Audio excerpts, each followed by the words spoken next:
Good evening, everybody. Can you hear me now? Is it okay? Good evening, and it is my great pleasure and honor to host, at least virtually, on MSU Facebook, Paul Gravett, our dear colleague, great comics scholar, curator, researcher, editor, blogger, and it is really it's really a fantastic opportunity that he will share with us his knowledge on comics and exhibiting comics and comics in art history, basically, and position of the comics in art history and in museums and galleries. And the lecture will take place in the context of the final week of the exhibition to be continued, arts and comics and visual culture in Croatia. So since Paul has a lot of things to talk about and we don't have so much time, I will just save time for his lecture and maybe for some discussion later. So the lecture will start right now, and after an hour we'll have some time for discussion, and we invite everybody to write their questions and comments via Facebook. So Paul, thank you very much, and yes, please. Okay. Hello, thank you very much, Jasna. Very nice to be invited, and nice to see you again. Unfortunately, not seeing you in person in Zagreb as I was hoping to be, but I'm determined to come there at some stage in the near future. And yeah, fantastic this times with the last few days. You finish on Sunday of your major exhibition of Croatian comics, which I'm really thrilled that you've put together. And I've seen some fantastic photographs of it. It's really a landmark exhibition. Congratulations on doing this. Now I'm going to do some screen sharing, I think, is that right? So I'm going to share my screen. There we go. And we're going to get to make sure that my PowerPoint is open. Just a minute. There we go. And we share. Great, there we are. Hopefully you can all see that okay, and welcome. Yeah, this is, of course, is a fantastic image, by the way, by Will Eisner, who has a Will Eisner week. I think it's just about completing right now in early March to coincide with his date of birth, but actually really it's an Eisner year every year. I mean, Eisner's had an enormous impact, of course, on comics. And this image was the cover of Graphic Storytelling, and I just think it's a lovely one to open the talk with. As I say, the art of comics from cave walls to museum walls, because I mean, the image itself is beautiful. I mean, we know that cave painters didn't actually use individual panels, but we do know well enough, I think, that a lot of what they painted was meant to be narrated, was certainly meant to be understood as representing the world, representing perhaps also stories of hunts or whatever else, or imaginary animals and creatures. So it's very much rooted, it seems to me, in where comics come from. And that's what I'm going to be going on to, because I think this is going to work now, is it? What do I press? Oh, it's the space bar. What do I press from my is it arrow? I don't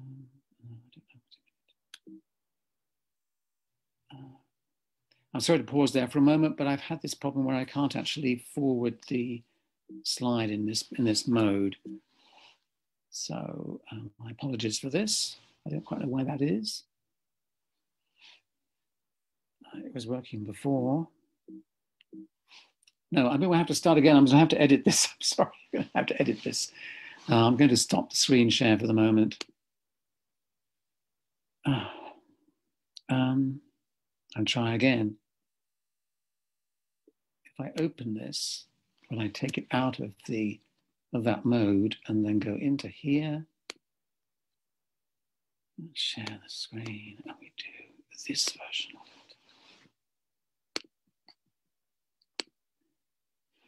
it. Okay, thank you. I'm sorry to anyone that's watching this if you had a bit of a technical glitch there. Me had the technical glitch. Let's restart. So take two. Thank you very much, Jasna. Nice to be here. And I'm taking you on a talk here about the art of comics from cave walls to museum walls. So that's spanning potentially centuries in a very short space of time. But I'm hoping here to be able to cover some issues and ideas around where comics have come from and where they're going, especially now in the world of fine art, in the world of museums and galleries. And just to show you a connection with artwork on cave walls, the image there previously by Will Eisner, this shows you an extraordinary artist that I got to meet during some times in Brazil, called Tito Narua, Tito on the Street, who actually does full street art comics on walls. And there is some discussion in art circles that perhaps, if anything, has brought back rock painting, or painting at least onto concrete. It is street art. And this is the scale that he works at. You can see him just very small bottom there. He works on an absolutely gigantic scale. And even more brilliantly, these not only are these comics, of course, individually, but in fact, he's also made comics that are panel by panel in different locations around the city of Rio de Janeiro. And here, for example, when the Olympics were held in Rio a few years ago, a whole side of a building was turned into a comic strip. And that's rock art on a truly tremendous scale. Now, I'm talking to you at the time of the exhibition to be continued about Croatian comics at the Contemporary Art Museum in Zagreb, currently coming to a close on the 14th of March before it continues a tour. And my good friend Zika Tamburic has sent me some very interesting background, as did Jasna, about what's special and what happened about comics in reaching their recognition, their acceptance, and certainly leading to the current show in Zagreb that I've just mentioned. And this is two very interesting publications from the 70s. On the left, there's a special issue of Cultura, which ran several very academic and interesting cutting edge articles about comics. Note the year 1975. We're going to find as I go through this talk that a lot of things emerged through the 60s into the 70s. It really was that era that changed a lot of comics around the world. And it was particularly influenced by French bande dessinée, as we'll come to see, the French comics movement that really pushed adult comics even beyond what the American underground had pioneered. And on the right here is the magazine Pégase from '74, again, focusing on comics and visual media. And as Zika explained to me here, both of these magazines had quite a big impact in the whole region and were seen really as signposts of change, and also as where comics could go in Yugoslavia and specifically here in Croatia. Now, in terms of Croatian comics, when I came to put together the 1001 comics you must read before you die, which of course was an insane project because there are many more than 1001. But when we came to do this, I had a whole team, including my friend Ziga Tamburic, putting together what we thought was the most as possible, the most international survey. So it wasn't just going to be focused on English language or American or European. It would actually try and include work that perhaps wasn't even available yet in English. And amongst those, we were able to include Andrija Maurović's Old Tomcat from 1937.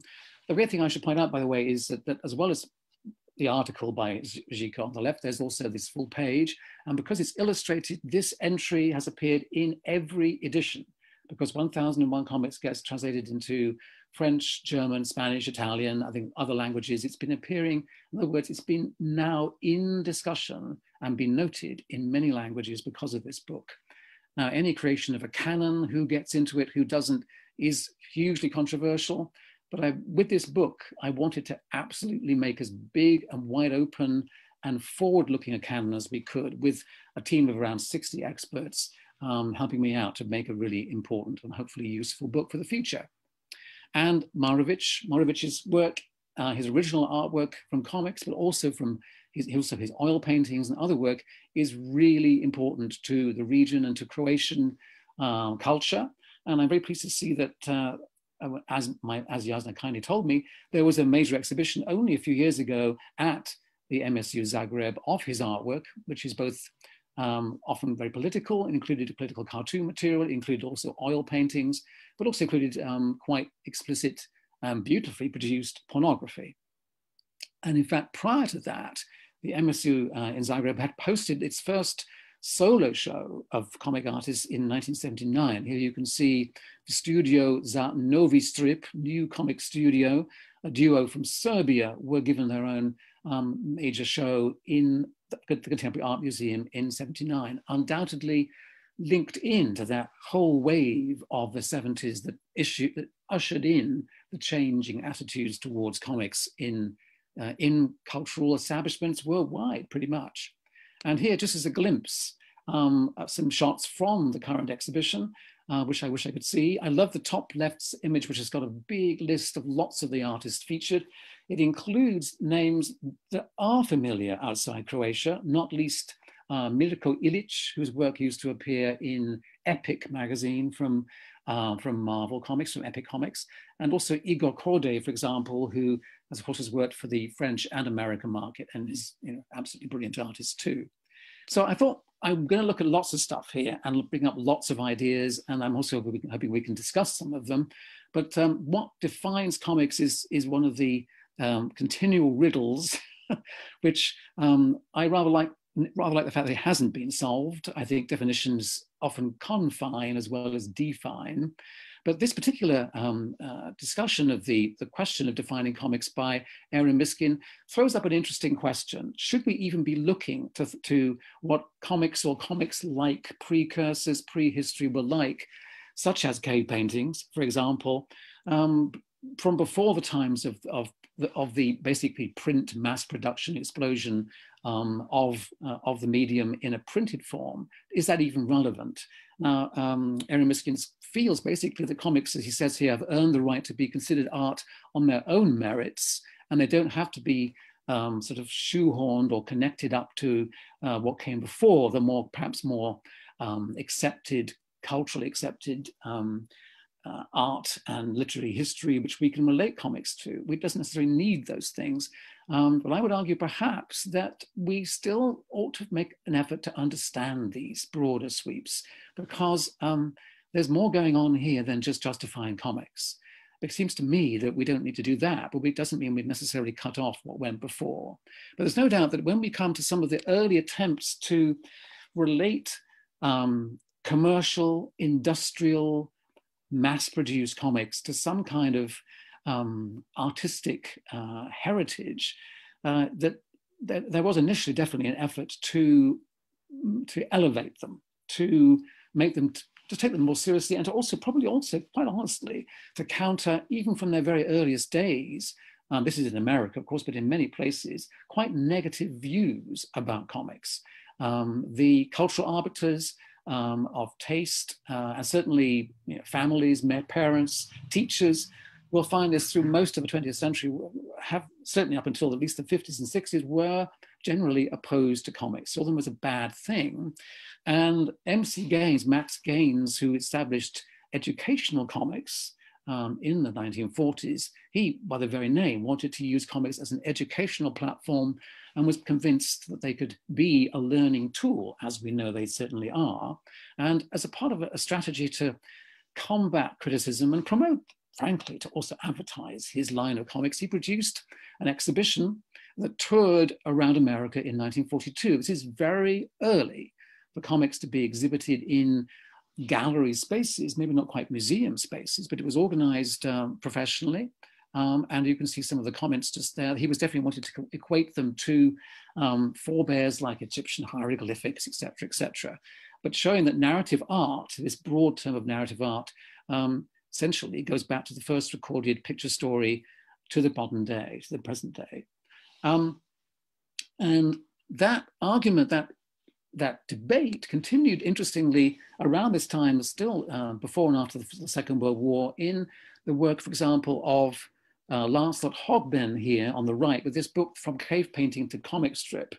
And this is interesting, not only because of him trying to make connections about narrative art and caricature, which of course is a huge influence, cartooning, the grotesque, many elements that feed into the modern comics, but also it linked into a development in the 1940s of isotypes, which, as you can see from the cover of this book on the left, relate in many ways to the diagrammatic appearance of hieroglyphs, but also to infographics, the style of information presentation that we're completely used to today, and which is also undoubtedly related to comics. So here, for example, is an example, an example page of 2 vertical strips in this isometric format, which, as you can just about make out here, are very much like some of the modern comics we have today, which are using a very simplified, reduced style of drawing. So you can read the text. If you want to pause the image, you can have a go at reading the text I've quoted here. But this is interesting that that analogy was continued, of course, by Eisner, particularly when he came to doing his graphic storytelling book, but even in the previous book, Sequential Art, as he tried to explain what made comics special, what made them a distinct art form, neither art nor literature, but some unique fusion, some hybrid version of them both. And this is where, of course, comics are often very difficult to pin down and difficult to lodge into the accepted cultural realms. Here's, for example, the definition that Scott McCloud came up with, which is deliberately quite broad and in fact ends up encompassing a lot of the prehistory of comics. Another one that's not so different, in fact, in some ways, still using juxtaposed images, but still trying to refine it to avoid too many elements being introduced. Any definition can sometimes be either too narrow or too broad. But essentially, the definitions of comics raise all sorts of questions as to what's included, even amongst things that we might perfectly accept are comics. I'm asking here, for example, that one definition certainly that it doesn't apply is that they need to include any speech balloons, which are thought to be an iconic element of all comics. But certainly not, as we well know, but not everybody does, that comics can work perfectly well without any text and certainly without any balloons, and that wordless silent comics are an enormously rich field that goes back at least to Franz Masseria, for example. Also, the very fact that we think of comics having to have borders. I mean, these images of balloons and borders used, as you'll have noticed perhaps, in many comic exhibitions, including the current one in Zagreb, to kind of denote, we see a balloon, we see a panel border, we know that means it's a comic exhibition, it's comics. Well, no, a lot of comics simply don't conform to that and haven't done for a long time, as you can see on the left, going back to Steinlen in the 19th century. It's a it's a form that continually defies being defined, much like the graphic novel as well, which is one of the wonderful things about it, because I don't particularly want the form to get too defined. I'd much prefer if it continually confounds definition by stretching what we can do with words and pictures, or just maybe with pictures on their own. Similarly, also, we have the question of narrative. Even this gets questioned when we have fabulously strange abstract comics. The one on the right, for example, there is by Sampler Man, whose work is just basically like being on drugs, but on paper, I suppose, but tremendously inventive. And you, even when you can't make sense, something in your brain still sort of tries to make a weird logical narrative out of the most nonsensical. Similarly, questions of what about work? Does it have to be published? Has it got to be in printed form? What about a page of a comic that's not appeared in print, perhaps even finished? In this case, on the right, still in its pencil form. That's obviously still a comic. So not only printed, but even publishing is not a definition. And in terms of the use of different media, the different artistic approaches, this is completely wide open. I think it should be more open. I'm always, for example, on the left here, I saw an exhibition of the Czech artist František Skala when I was in Prague a couple of years ago, and his work is definitely not just comics; it includes many other practices within his work. But the world of photographic comics is, to me, still hugely underexplored and underdeveloped.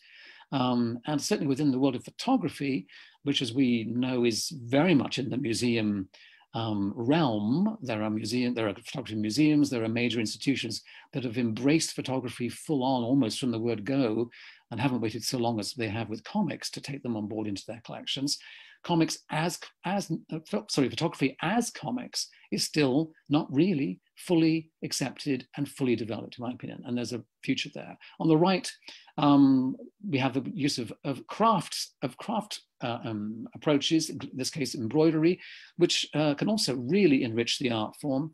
As you'll see here, for example, in a forthcoming book, literally where are we, next month, in fact, here in the UK, by the excellent Gareth Brooks, who has done embroidered comics before, but here is combining that with pyrography, which, as far as I know, may never have been used before in comics. This is literally drawing with fire, work getting burnt or singed to create outlines or to create soft textures and tones. And it's a beautiful use of these two techniques to go with the story of a medieval plague, the dancing plague. So Vitus's dance, essentially.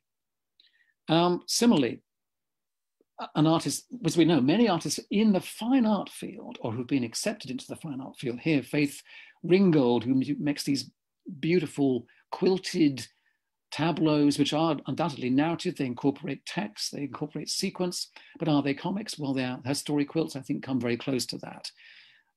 Similarly, I love the fact that we don't need to have drawings in comics, even the fact that images should be there. Well, this is a brilliant parody, of course, of that idea, a Gary Larson Far Side, where the entire newspaper for ghosts is full of ghostly comics. The Far Side, for example, becomes The Other Side. Blondie and Daggerwood becomes Blondie and Deadwood. And of course, there are no drawings because there's no characters to be seen. They're all ghosts in the comics.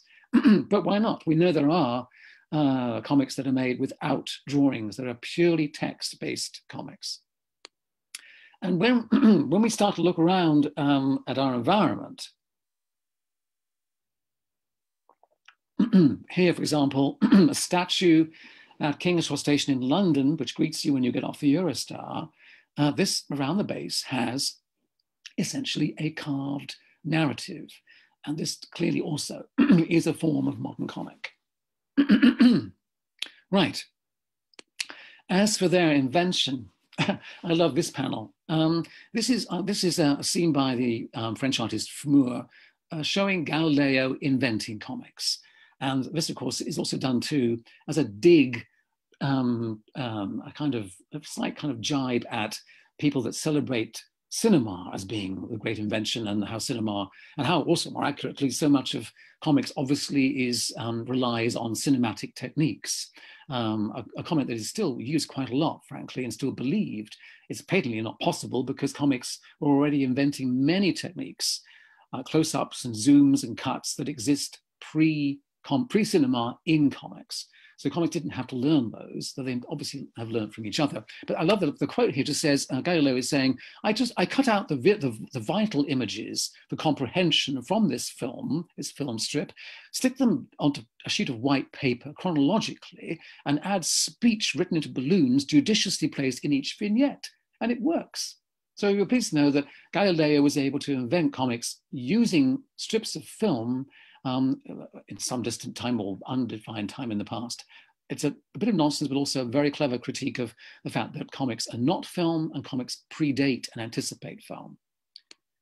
And if we really look back, and I'm going to look back at quite a few early things now, we have to be very careful here about what we say that must be a comic, or that is like a comic. It has so many elements, or what look like elements, in terms of panels, sequence, balloons, or balloon-like scrolls or banderoles, or elements that you think that must be a comic.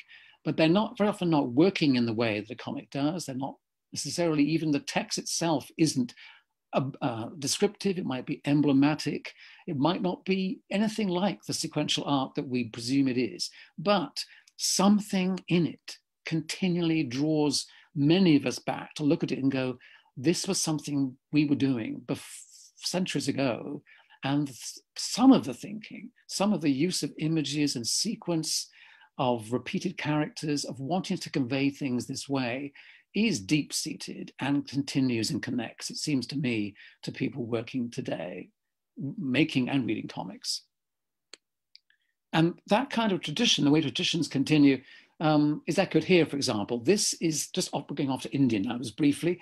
This is an old art. It goes back 500 years, but this is an art that's still around in modern day Rajasthan.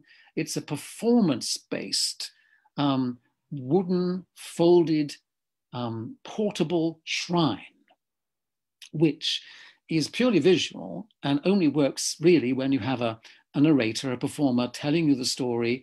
The narrator will touch an individual image and that image will be relevant to what he or she is saying.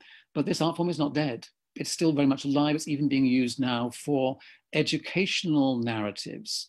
And the art form is still, they're still making these things and they're still using them. They're still touring from household to household. That's 500 years old, as is this. This obviously is definitely 500 years old, but it's got elements, undoubtedly elements of comics, because it is narrative, because it's using text captions, if you like. This is one of them. In fact, the central one is based on a lost painting by Raphael. And one could imagine even a contemporary artist reworking this beautiful format, just the very composition of this narrative, these scenes, in fact, from Ovid into a modern reworking, definitely using the structure. But when we do come to print, the all-important element that, and print certainly on a mass scale, not a more kind of very limited scale and a very expensive scale, like some of those previous things I showed you, when we get to the mass-produced production, clearly something does change. It becomes affordable. It ties into mass literacy, it ties into leisure time, it ties into people of all classes actually being able to own images and words in printed form. This is a particularly fascinating image here because it's from William Hogarth's Harlot's Progress from 1732. But as you may know, these were originally issued by Hogarth himself as individual prints, 6 in all. But here, the first 3 of them have been put together onto one sheet. It's almost certainly pirated, unofficial. But somebody thought, well, why not put them together? And indeed, why not? Because it's actually almost making a more multi-panel page than a usual Hogarth Progress would be. But that's fascinating to see. And if we just whiz through a little bit of this early history, Hogarth really was one of the early theoreticians. I know he was British, and that might sound like I'm being a bit jingoistic here, but he was pretty influential, and he did have not only practice but theory behind what he was doing with his work, with the distinct between character and caricature. Also his understanding of the way lines can captivate us, and as you say, lead the eye on a wanton kind of chase. That is certainly one of the appeals of comics still, is our exploring of line on paper. And the progress, many other artists followed in Hogarth's steps. The term progress is one of those other early alternative words for a comic. A progress often, not necessarily progress towards something better, often it can be decline, but it's definitely much for laughs, very often it's satirical, and they may be separate scenes, so it's not necessarily very much moment-to-moment action, but it does build up, of course, into a narrative. But there are also examples such as this one, for example, again, which shows you definitely, one presumes, a moment-to-moment, or certainly a repeated moment of growing intimacy between these 2 lovebirds, which is a charming early kind of comic. So we touched now on the name, comics. It's a name which we, in many, obviously it's used in other languages, use strip. There are many other words for it around the world. But the word comics or bande dessinée didn't actually get established very early on by Töpfer, Rudolf Töpfer, the Swiss teacher and inventor of many of the groundwork of comics, and again, another artist and theorist about the form. But he could have chosen manga, by the way. This is a cartoon imagining him trying to come up with the name. It's a cartoon by François Hérol. And manga, of course, was a term, by the way, that, at least in Japan, though not for modern comics, but certainly for images and somewhat cartoonish sketched images, which was popularized, not invented, but popularized by Hokusai around the 1814. So around this time, it's just possible. But of course, Hérol is making a joke here as well. I'm going to whiz through this a little bit because Töpfer is an important figure, but I've got probably too many images to go into it. But it's important because, as I said, he did theorize. He did theorize about what comics could be. And while some of his theories were rooted in science of the time that thought about the way you drew a face, the physiognomy would immediately indicate the kind of character a person was, which is somewhat retrograde thinking, perhaps. There's no doubt, of course, that comics and caricature use that, and probably still use that, frankly. We still have those cliches inbuilt into the system. But what's interesting to show you is that Töpfer also was very influenced by what went before, which is why all the stuff I showed you earlier, and this is an interesting history from 1813 that possibly Töpfer would have seen, I don't know, but certainly there was enough, even at this stage, looking back to the origins of early caricature going way back to medieval times. And this quote here from Töpfer, which you can partly see, is just saying that he did acknowledge the influence, even if it was drawn by some, as he says, some unskilled monk. He would look at those images, as he says here, for long hours in public libraries, looking at 15th century books to study art in its infancy, the merits of which are erased and utterly lost in sophisticated art. And you might say perhaps he was slightly excusing the fact that his own drawing, this is actually not the finished one, it's a draft, but his drawing, wasn't exactly super finished and fabulous. It certainly wasn't on the level of a Hogarth necessarily. And he did send this draft to Hogarth. He sent drafts of the project he was about to try and do, and not to Hogarth, forgive me, but to Goethe, to Wolfgang, to the famous German poet, philosopher, one of the greatest minds of of the period, who, though near the end of his life, in fact, he died the following year, at Christmas in 1831, he loved what Töpfer had sent him, this Adventures of Dr. Festus.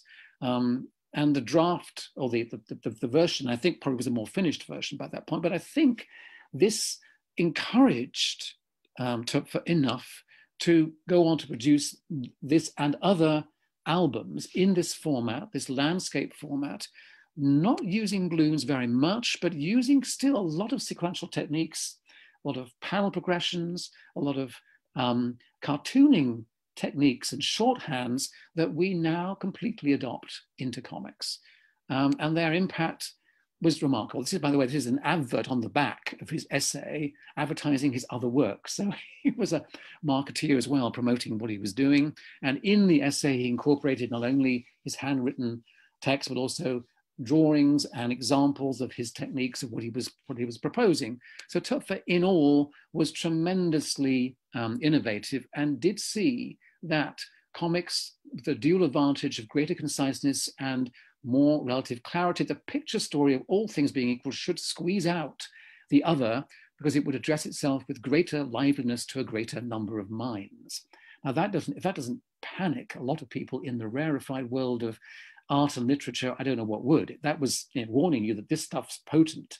And of course, both Goethe and Töpfer were right. They could see where comics could become extraordinarily powerful and popular. So this is another beginning, if you like. And I've got a lot more to show you, so I'm going to have to speed up a little bit. But this is another Eisner image, but showing comics in the museum, on the museum world, a nice double take here of Eisner's spirit looking at a drawing of himself and being recognized amongst the public by a little boy next to him. It's the cover, by the way, of this really important book, which came out only last year, tremendous collection of essays edited by Kim A. Munson. I happen to have one in it, but the fact is the other essays are way better and cover a lot of fascinating background, which I'll be tapping into a little bit here as well, of the arrival of comics in museums. There are many questions about what we put into museums from comics, because the artwork for comics, made for comics by great artists, great illustrators, is not art made as art. It's art made for reproduction. It's art that's going to go through all kinds of processes, mechanical in the past, now of course digital, but it's made to be printed in multiples. And did artists know that what they were making could be considered artwork? Well, certainly there were enough artists early on. One of them here is George Harriman, who at least made the step of not only hand coloring the original artwork for a Sunday page of Crazy Cat here, also beautifully designing and coloring the mount and edging of the frame and giving it to a friend as a gift. So it's signed to a gift, to a friend. So this is somebody who obviously saw his work as art, at least the original artwork as art, at the same time as it was being mass produced without any of these beautiful subtle colors in Sunday newspapers across America. But that's the question we have to think about. And the struggle of artists, and the fact that artists so often, unlike Harriman, who had basically a lifetime contract with the Hearst syndicate of newspapers, someone like Wallace Wood, the great Wallace Wood, American artist, he had enormous lows at times and struggles, and even parodied the art aspect of his work by producing, here you can see an honorary diploma from the Wallywood School of Comic Art, which you could send away and apply for a copy of the certificate. And he lived a tough life. I mean, this is a very stripped down, basic studio he was living in only a few years before, sadly, he took his own life. And he produced work that was actually too original and too artistically rich and labor intensive for the mass industry of serial pulp disposable comics produced in the American market. If only he'd been around or had been able to stay around long enough for the development of the comic artwork that produced for graphic novels, the publishers, and the development of the art form away from essentially assembly line and slave trade, which essentially one could argue it was. So, yeah. And this brings up an interesting issue as to, what do we show? And do we show original artwork? Well, this is a quote, so it's slightly obscured here, but this is a quote from Brian Bolland just recently discussing the fact there's going to be a big deluxe edition reproducing his original artwork for Judge Dredd, same size, with warts and all, basically, with all of the production stuff, all of the tape and correction and fading and whatever. And he actually believes that, well, he draws these artworks for reproduction. He doesn't necessarily want all these blemishes, however interesting they may be, to be reproduced. He wants them to be made just as they should be into the finished work. And he does raise issues about whether this is fetishizing, essentially, the original artwork. The balance here, of course, is that for many people, these pages are magical because it's where the artist's pen touched the paper for the first time. They have an aura in the same way that any other artwork has, if it's an original in that sense. But it's a good question. And it's undoubtedly that the reason so much original artwork now is becoming collectible is it's partly nostalgic, it's partly also because it's a one-off. And because it's also larger, because one of the simple definitions of art, so-called fine art, is it should be big. I mean, that's basically what it should be. I mean, because comics mostly aren't big. Their artwork is often no much bigger than maybe A3 or A2 perhaps, but it's not as big as most proper gallery art. Then that's also a problem because galleries are not really made to accommodate relatively tiny bits of artwork. Right, let's come on to, where are we now? Yes, where am I? Oh yes. And then just to clarify, the next 20 minutes or so, I'm going to look at, I'm going to exclude a lot of elements of the museum and comics because I just felt otherwise it gets too diffuse. But as I mentioned here, there are comic creators who have their own museums. This is something that's been going on for quite a long time. This is the one that's dedicated to Tezuka in Japan. And there are many of them in Japan because quite a lot of the artwork that is left behind by great manga artists there doesn't have a home, and also because to avoid expensive inheritance taxes, and they have to undervalue the artworks. So the best solution is to keep them low valued and find somewhere, maybe in the city where the artist lived, that will set up a local one-man or one-person museum. And that's why there's almost no developed market like there is, certainly in most other countries, for high-priced auctions of original comic artwork from, in Japan, it just hasn't really developed in the same way. Okay, so we're excluding those, also excluding all of the fabulous museums which are out there and still coming, devoted to comics. There are, you know, huge ones, Angoulême, Brussels, so many. But they've said basically, we can't get into the art world, let's make a museum of our own. I want to look at what's happened elsewhere when comics have struggled to make it into some kind of exhibition in public and preferably in an art gallery. So I'm going to touch here on something that I've only just been discovering the last week or so in researching this. What was the first international exhibition of comics? Well, we'll come up to what was certainly the first one with original artwork, but it seems possibly the first that was international, i.e. not just American, which is important, I think, to stress, was this one in 1950 in Milan. And it was done as part of a sort of conference, but it was an exhibition free, open to the public, about both children's books and comics, so it covered the two. And here's some of the people that were involved. There were Italian publishers, but also, as you can see here, it was not featuring artwork, it was featuring the printed comics themselves, but not just from Italy, but from many other places. It had a narration, a narrative in a kind of comics literature. You can see top left there. It went back to the 1900s or so, looking at American newspaper strips, then the comic books. It also had Tintin. It had works from Japan, even from Russia. Some were comics, some were more children's books, but it was a very populist exhibition, but it had another reason for existing. There was at this time in 1950, as in many post-war countries, a big debate about whether comics for children were good or bad. This was still being debated at this point, and there was a discussion, a sort of congress, a big debate anyway, around that as part of this. But, and there was even actually a paper produced about it. Notably, by the way, UNESCO were involved. And there's a whole history of this to be unpicked, because UNESCO as a global organization was involved with many campaigns to certainly question and actually sometimes to censor and control comics in many countries, not so well documented.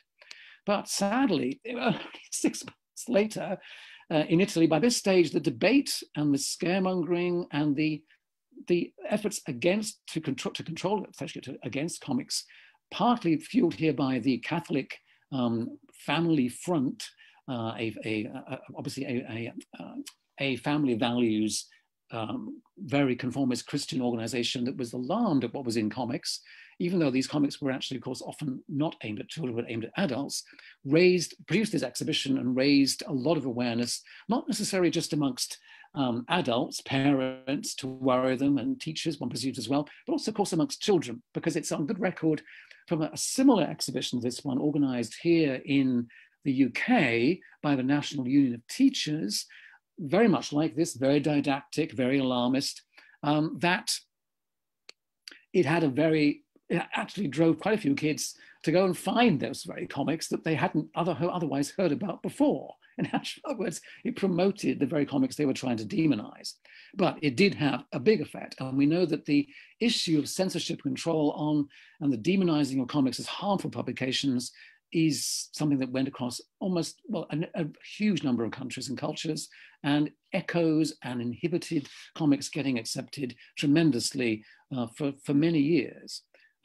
So we come to what was the first exhibition of original artwork, international artwork from Europe, particularly also from America and from Brazil in Brazil. This was in June 51, only a few months after that previous one I showed you in Italy.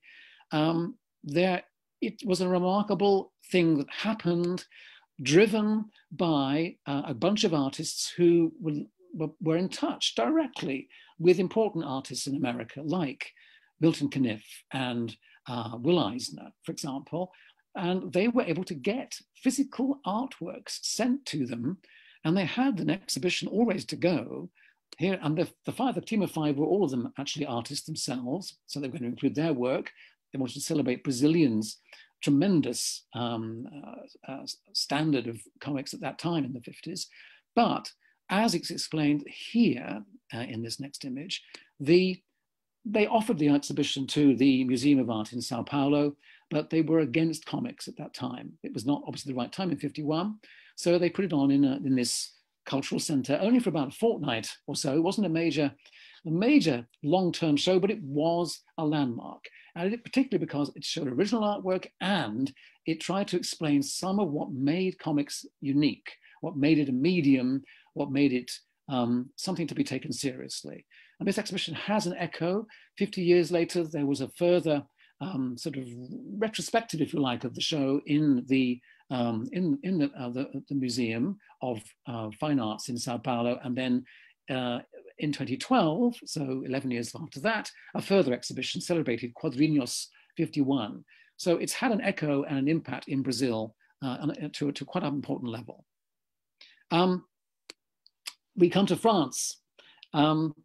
Right, well, this is a fascinating museum of comics, which was attempted to be opened in Paris in 1966, in the basement of the Jean Renoir, there's Jean Renoir there on the left, cinema in La Pigalle in Paris. Sadly, it only opened for a few days. It was a very short-term thing, but the gentleman there, Claude Moliterni, with him was one of the driving forces of a movement through much of Europe, particularly in France at this time, to elevate comics, to get them taken seriously. These were people often who were very driven and very driven by their nostalgia, their love, particularly of American classic newspaper strips like the work of Kniff and Hogarth and Foster and many others. This is the landmark when in 67, they were able to open the doors, not of the Louvre, but of an annex of a part of the Louvre, a wing of the Louvre, the Palais des Arts Décoratifs. And there in 67, this exhibition over summer was mounted. Now, what's unusual about this one though, is it didn't feature any original artwork at all. And you can see here how it was presented. These are photographs I got when I met the designer, Isabelle Chavarot. They worked with blow-ups. This was partly, of course, to kind of, in a way, relate the images to Liechtenstein and to the blow-ups of pop art. Also to emphasize their individual panels were fabulously graphic and dynamic on the wall. Also, of course, for scale, to fill the walls. And also because actually, in the end, the plans of Pierre Coupery, the main director of the exhibition, was that he wanted to eventually have a much bigger show that would have done all of that. The first part of my lecture would have gone back to cave paintings, would have had medieval stuff and Egyptian, lots of prehistory. He wanted all of that to be brought in as well. But the museum there was not, the Palais des Arts Décoratifs was not happy about doing that. And they instead inserted a different second half of the show, which actually was the figuration narrative part of the exhibition, which was the label given to a group of basically cool 60s young painters making pop culture inspired paintings, some of them inspired by comics, in a kind of vogue, if you like, of pop art, but also challenging some of those things and trying to be more socially engaged with their work. But still, for comics, it was a kind of, the door's open, but then the door closes, or at least half closes. Fortunately, Pierre Coupery was able to get across all of his ideas with help from Maurice Horn and translation in a catalogue, which then went on to become a very important book in English and was a landmark again for understanding this wider history. And from there, also, the exhibition, the Paris exhibition, had an extraordinary echo. In Europe, it came to Berlin and to London.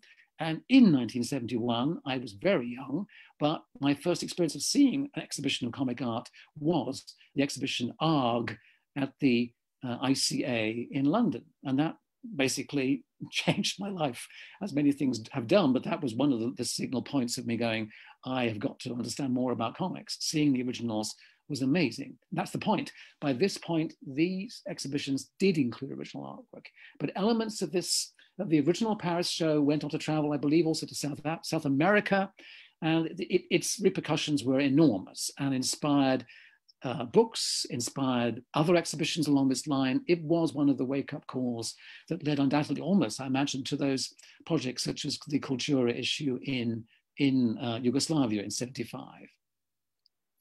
Right. And amongst the interesting exhibitions that followed on from that in the 70s that are sometimes overlooked, this is a gallery in Winnipeg, Canada, who well ahead of the time in 73 exhibited original artwork from Marvel. Then in '78, they went ahead and did a one-man show. Now, I don't know if many living comic book artists, certainly in America anyway, that's at least then, that were given one-man art gallery shows. I mean, not shows that were in a proper art gallery. Certainly a comic book artist like Steranko got this major attention. But there were controversies about the first show, the structure of comics, because Marvel, having lent pages, then offered to sell those very pages for $1,000 in total to the gallery. And the gallery, I understand, did buy them in good faith, but not knowing that Marvel, in fact, had no title to do this, and only shortly after would begin the rightful policy, the moral one, if not legal one, of returning the physical original artwork to their artists, which they, of course, had not done before. In fact, this is a photograph of the state of Marvel's storage. Now, I'm not sure this may actually date from much earlier. It comes from the Comics Journal in '86. I imagine it is perhaps more likely in the '70s, perhaps. But this is where it is reproduced. But it shows not exactly archival storage and conservation procedures being used here. So what that demonstrates, I think, is that the place of where this artwork goes to, the original artwork for comics, who does it belong to? Does it even belong on the walls of galleries? Is continually being questioned. And no more so perhaps than in this very somewhat really quite controversial show, which faced head on the question of how do modern art and popular culture literally cross over from that logo, and the old-fashioned, perhaps slightly snobbish attitude of certain things being highbrow, elevated, and snobbish, and then of course the lowbrow, the stuff that doesn't maybe belong in something like the Museum of Modern Art in New York. And this exhibition showed the two alongside. This is perhaps the thing that was most interesting about this, is that it was able to mix the two together. In fact, it also triggered other exhibitions. It was part of another wave to show pop art and fine art alongside their comic sources, so that at least some of the credit up to an extent could go back to the artists. For example, the artist that Lichtenstein repainted and completely transformed in his own way from the DC war and romance comic books. You can see an example of that here. But it was certainly an exhibition that was very much the fine art with a kind of nod to some of the source material that could be appropriated.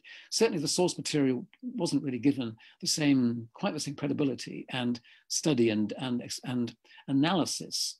And this is what upset Art Spiegelman, the award-winning author, of course, of Mouse, who produced this review, but really more a pretty outspoken critique of the attitudes of this exhibition and how cowardly it had been, how it hadn't taken any risks.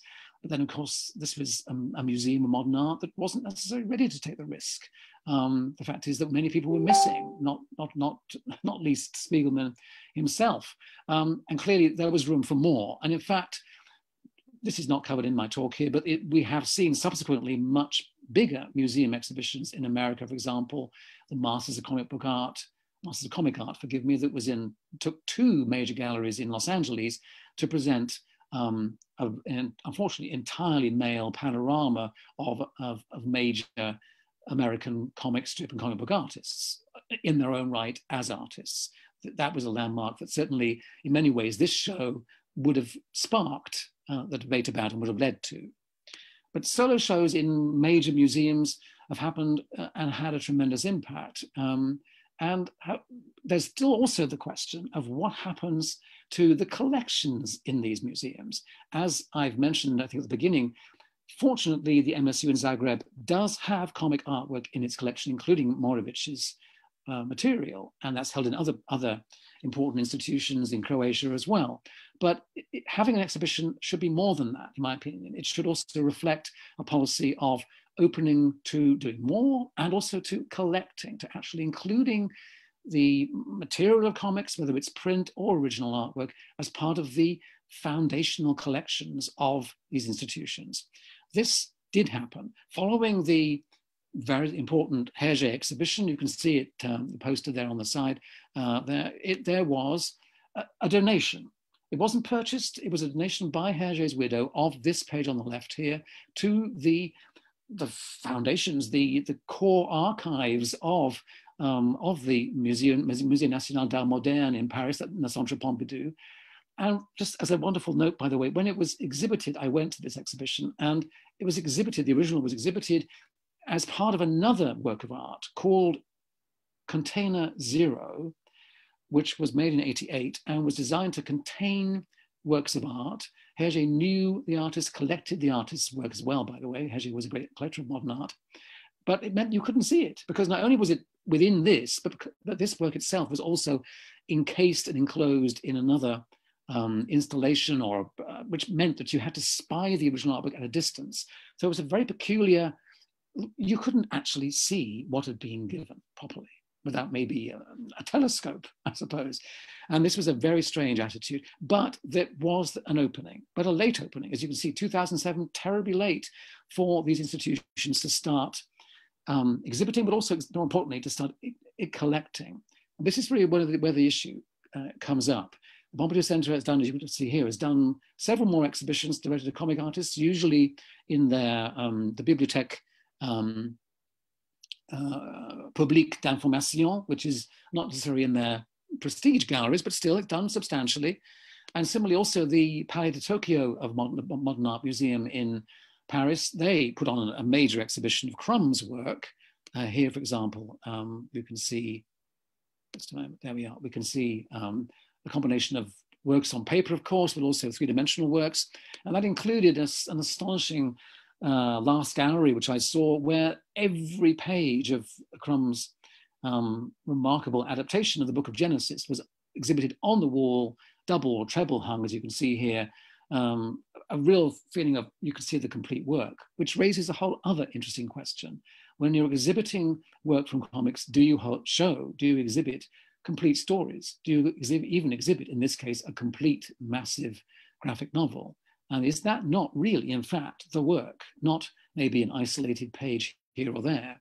It's one of the issues I'm sure the curators have had to deal with in this current show in MSU Zagreb.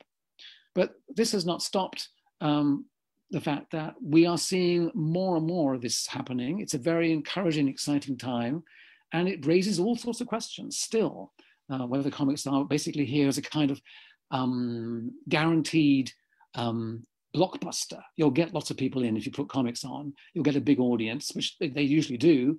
But then, is there any follow through? Is there any change of policy? Will they ever consider showing, for example, some comics artwork alongside other artists in a mixed show? Or are they always going to have to be a genius like Hergé, or a one-off huge survey, which then puts the genie back into the bottle? In my opinion, it should be, comics have got to be something where they eventually just are part of the dialogue of comics, the dialogue of art, in fact, in all museums, if at all possible. I love this exhibition. I couldn't find very many images of it, forgive me, but the artist is shown here is Emma Talbot. She's British. She does very large, exquisite work, and it was featured in a contemporary art museum in Perth, Western Australia. It was called Comics Tragics, and it was one of the most impressively mounted exhibitions, with a very small number of works and artists, but just done with such care, and knowing that these works really would speak to a public, because they were often, of course, not just autobiographical generally, but also really quite intense and heartfelt and even heartbreaking. And that is clearly something that comics can do, certainly in the more and more as we see in autobiography. Other institutions, for example, this one is the Musée Thomas Henry in Cherbourg. They've been running a biennale of comics. This is an interesting policy for a museum to take institutionally, to say, we're going to do a comics exhibition every 2 years. And they devote it to different artists. The last two have been to Winsor McKay and Jack Kirby, and this year it will be to Will Eisner. But they've also done, of course, French artists as well. But that's a very nice policy that they are just saying, yes, this is part of our programming. We won't just do this erratically or once every decade. There was, of course, also this last year, there was, and I'm sorry I haven't got the poster, but there was a fantastic exhibition at the Musée Picasso in Paris of Picasso and comics, which was a lovely crossover because Picasso loved comics, read them, and made some works that were certainly comics or close to comics. At the same time, of course, Picasso has inspired comic artists and been the subject, or his works have been thematically quoted in comics. And so it was a lovely two-way dialogue and very appropriate in the Musée Picasso, who also very importantly commissioned. This to me is also something really important. The gallery-specific commissioned work, the fact that an artist can make work on a scale, as you can see, this is very, very big frieze by Sergio Garcia. Here's just a detail from it, inspired, but also completely original, inspired by Guernica, really lifts what comics can do in the gallery space. So we're almost finishing now, don't worry, not much more. That I think raises, again, other issues. Perhaps in the future, we will see comic artists able to originate new projects directly for gallery spaces. And this, I think, is at least part of Dan Liddell's program for this very important show. It's coming up, we hope. Maybe it'll be mostly online. It all depends, of course, on all the COVID restrictions, but coming up at the Museum of Contemporary Art in Chicago, who've done things before with comics, but this is big. And also incredibly important because it's bringing in finally a lot of overlooked artists, many of them artists of color who have not been included in this story. And of course, Chicago is a rich place for comics, not just now, but historically, but they've deliberately decided we're not going to go back to Dick Tracy, Little Orphan Annie, all those early comics. We're going to start from the 60s. We can include the Harry Who, the art movement from the 60s in Chicago. We can have these crossovers, artists in both the art world and in the comics world together, and there will be new commissions. So I think this will be a really landmark show. And what one has to hope, of course, is that all these shows, the Zagreb show to be continued, this one, other ones going on at the moment, all have that knock-on effect of waking up other institutions who shall remain nameless, but to also consider that they should include comics. They've got to eventually somehow deal with this art form and get over their hang-ups and their difficulties of trying to appreciate what makes these extraordinary things art. They so obviously are. I'm going to close with perhaps, I mean, maybe these are utopian visions. We hope these things come to be built. They also look to me somewhat over-dazzling and over-corporate, but ideally, somewhere in all this razzle-dazzle, there will be the works. There will be the printed comics, the artwork of comics, comics themselves, not their many media derivatives, whether it's animation or movies or whatever else. They will still be there. This is the forthcoming Comic-Con Museum, related, of course, to Comic-Con San Diego. Very impressive imaginings of what hopefully will come and is already underway and being built. And also, of course, this other new museum, which has already broken soil and is based on George Lucas's massive collection. It's one of, there are other museums still to come, devoted, as this one is, and probably also up to a sense, the San Diego one too, to comics, but also in a much broader category, calling in this case the Museum of Narrative Art, visual storytelling, all those kinds of themes, which then of course embrace modern developments of gaming and video and storyboarding for movies. In other words, all the other related arts to comics. There is a risk here, though, of diluting and maybe as big a risk of going back to painters going forward to all these new forms, which are like comics, but then of course they're not comics. But the dialogue between all of these forms is rich and certainly deserves spaces. And with Lucas and his collection and millions behind it, billions behind it, it's going to be an extraordinary thing to eventually, hopefully, get to visit. And on that final thing to mention also, of course, that in these times, luckily, thanks to Zoom, we can have these virtual presentations. And similarly also, thanks to all kinds of virtual reality formats of exhibitions, there are many people making virtual forms of their exhibitions available and of course staying available online after the physical shows are closed so that you can visit them. They can live on as virtual exhibitions themselves. And I think is really going to be a very valuable thing for the future. There we go. I think I've got through it in almost an hour. And I think we now perhaps can see if we've got any questions. Any people would like to discuss some of the ideas I've raised here. And my thanks for your patience and my apologies for my slightly croaky voice. But as you can gather, I'm I'm pleased to be giving you this speech. I hope it's been interesting.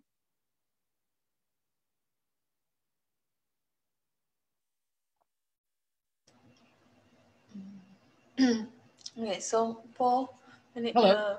Hello. Oh, so many thanks for your great and very inspiring lecture, actually overview of comics, yeah, comics in galleries and museums, and many thanks for your great words about our show here.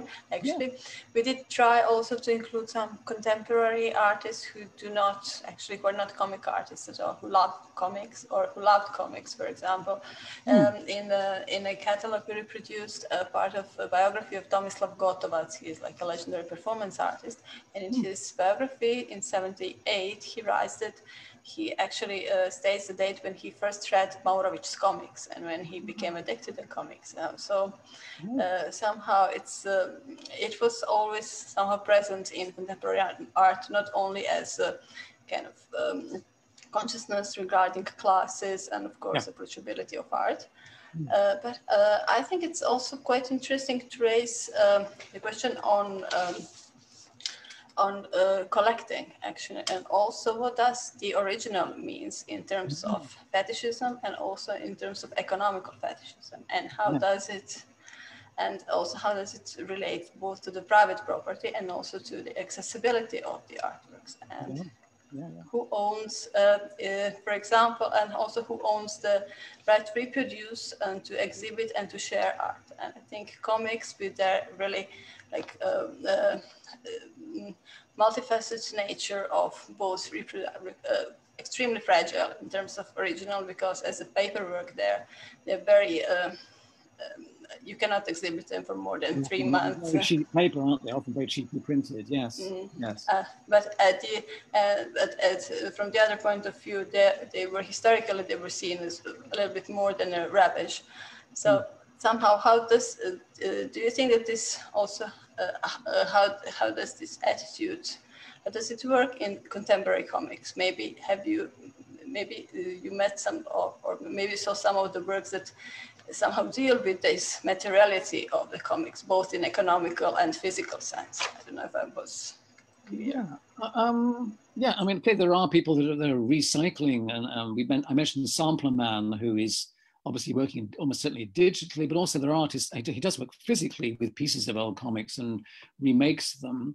I think the thing I would add here is that a lot of things that we assume, you and I know that, for example, a printed Sunday page, say, of Little Nemo in Slumberland or Crazy Cat, for example, they were printed obviously in thousands and thousands of copies. But I remember when Spiegelman was first presenting the project for the Masters of Comic Art exhibition, the one I mentioned, the big one I didn't show anything from, but the one that was in LA some years ago. By the way, that was originally going to be a much deeper and more international exhibition. It got narrowed down to just being the core artists that they showed. He got together a whole bunch of museum curators who weren't knowledgeable about comics. And they didn't realize until he explained to them that these, for example, these Sunday pages were as rare as, say, a Hogarth print or a Gilray, or in other words, there were very few of them that had survived, and that they should be treated in many ways as an art object as much as the original artwork itself. And as we know, these are the fragile objects that are hard to display. I think the other real issue, of course, is that basically very many museums that are very actively collecting. I'm talking about non-comics museums, obviously, but general art museums are collecting artwork from comics. There's certainly that they've missed the boat because, as we know, I just got here, for example, this is the auction catalogue for the new Heritage auction with a fantastic Charles Burns cover on the front of it, which is going to go for thousands of dollars over the weekend. I mean, possibly, and almost certainly. And the market has just mushroomed. And even that is interesting. I'm not going to answer your question directly, but it is the fact is that the art book is no longer even, it's not available to them for them to acquire unless perhaps they make friends with the artists. I mean, presumably Marovich work was either came from his estate or from him personally. Unless you have those intimate one-to-one connections with an artist, now these artworks are going for a lot of money and only the wealthy can afford them. And also, so if funds are tight, and purchasing funds are tight, no wonder many museums are going, well, we can't start opening the door to comics because we can't afford them, for one thing. And if we do start to perhaps take on collections that are donated, which one could imagine might happen, then as you've done, you've got to decide, we've got to do something. We must catalogue this. We need to treat it seriously. It cannot just be locked away in an archive and only accessed by special arrangement or something. You have to accept it's going to be on your walls. It's going to have to be part of your mission to broaden the public's awareness of what art is. So we're in a very fascinating time right now. And I suppose one thing for me is, I'm so pleased that you're doing this. I wish we had more museums like yours in Zagreb to be quite this open. I mean, perhaps I could ask, you've done exhibitions since at least the 70s. It's not been a topic that's off limits. And do you have ideas for doing more in the future? Is it something you see, well, we've done this one, we'd like to do other material? Is that something you're thinking of for MSU? Definitely. Yeah. But actually, did have to say that our colleagues from Dvorević Gallery, another museum in Zagreb, they did fantastic retrospective shows of comic artists. So it's been kind of rather present in Croatian culture since 1975, 76. We've had a lot going on, which is tremendous, yes. But anyhow, still we don't have. There are very few comics respect to the production in public museums. There are private collectors, but still those works are not in public museums. And somehow I think comic artists would really love to have a comic and animation museum in Croatia. And also due to this long tradition, of course, they should have their place in contemporary art museums and also museums of the city of Zagreb. But since the scene is quite big, maybe the prospect towards an institution for animation comics or its own, it would be something that we really hope to see in future. That's one reason why that's a whole other area, and I'm completely, obviously, I've worked in a cartoon museum here in London, and I've been to many of them, and they are marvelous institutions. And I don't think we should say that we still have to struggle to get works into the fine art galleries. Some people would argue, why do you want to be in art galleries at all? Because there are some people, certainly within comics, who see it as a lost cause, or just they're rather a waste of time because the art world doesn't necessarily interest them.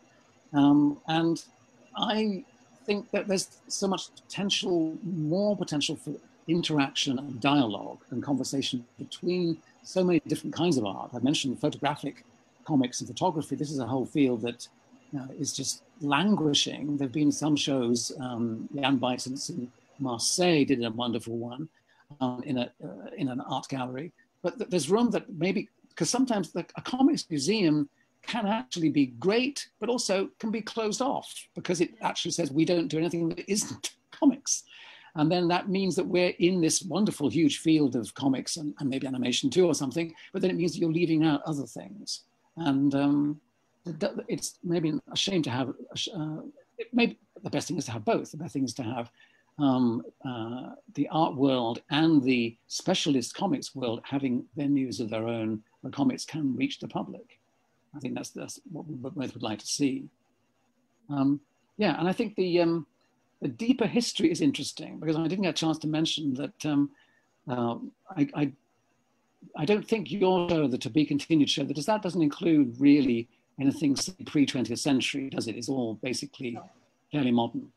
But have you considered, or would there be any other museum, perhaps in Zagreb, that you could maybe partner with to do this deeper exploration, going back, perhaps to the cave paintings? Is that something that would there be interest in something like that?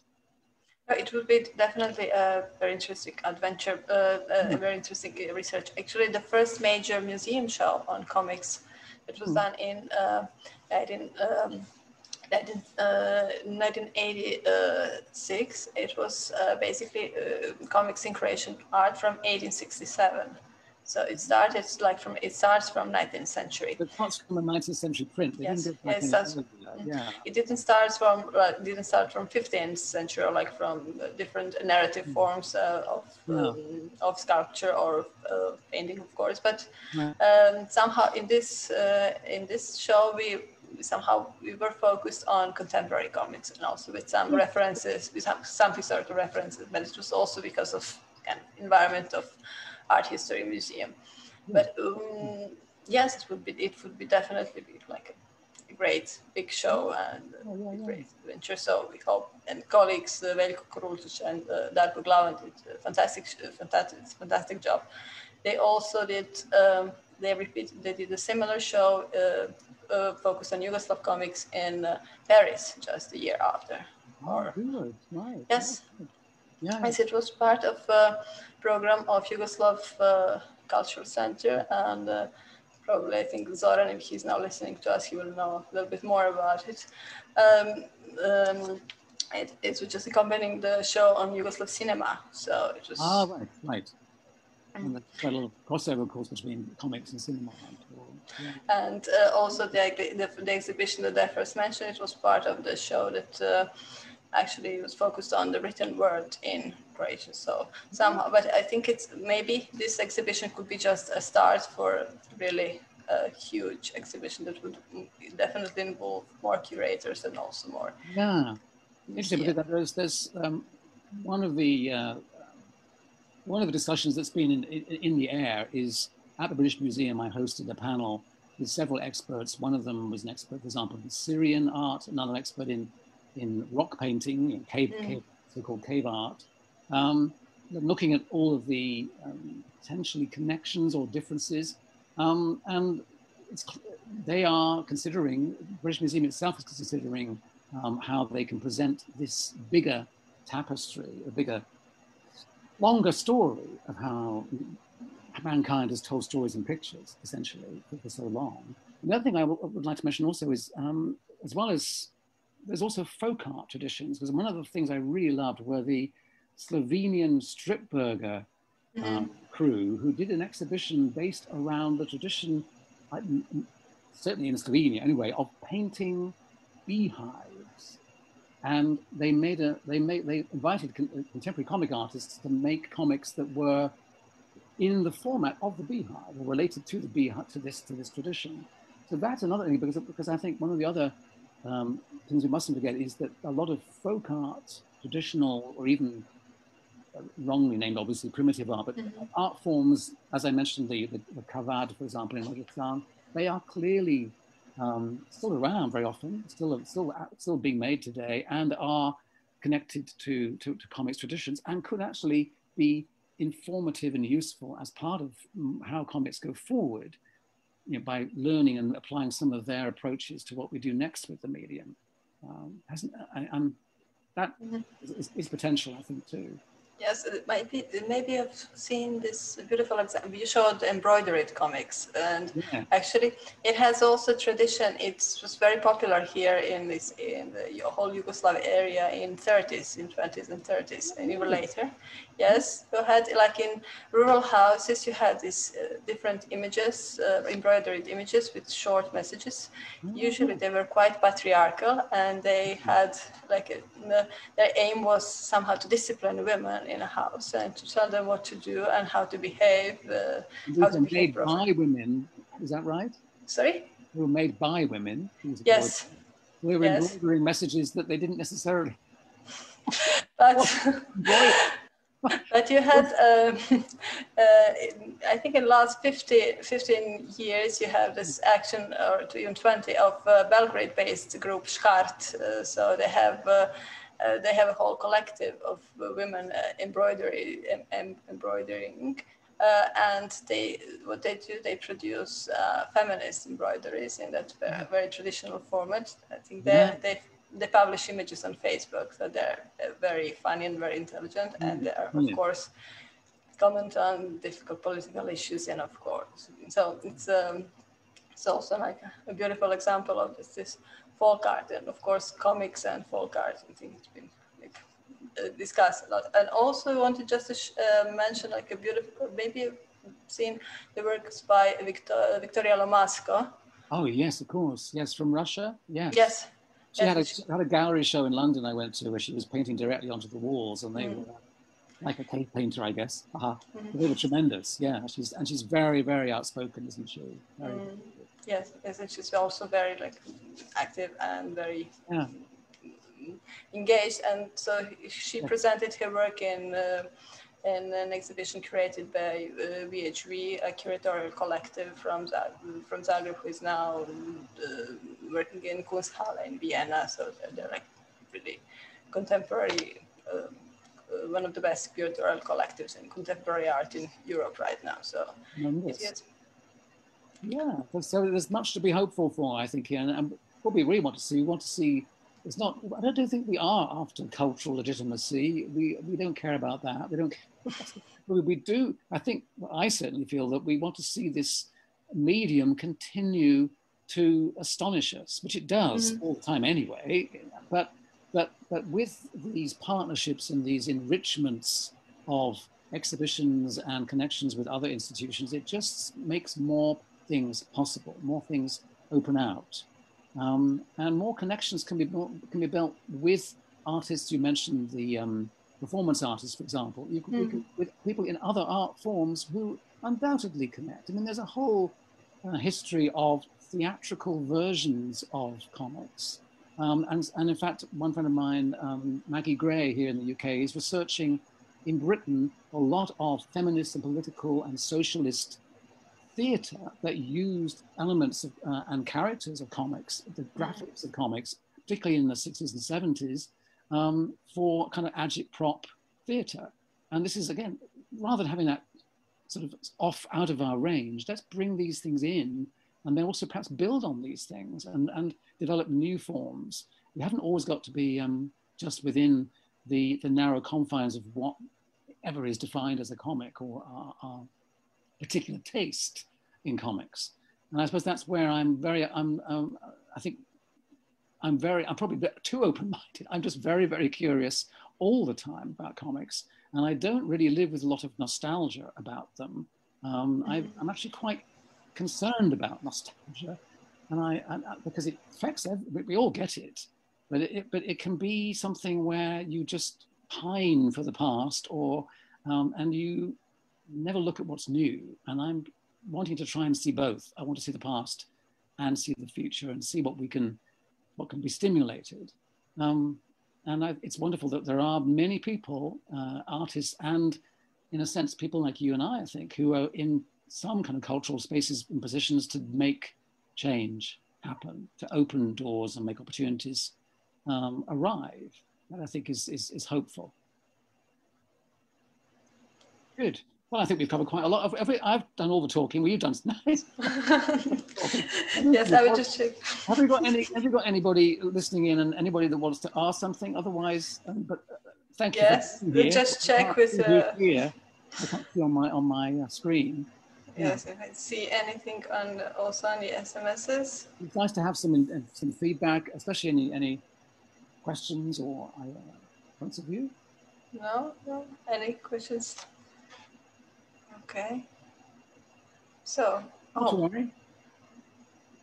But this is also recorded, so it'll be available for later viewing by people on Facebook or whatever. Yeah, it'll be available to other people. Yeah. Okay. Yes, it's my colleagues confirmed there are not questions. So. Okay. Well, thank you very much for inviting me. It's been a pleasure.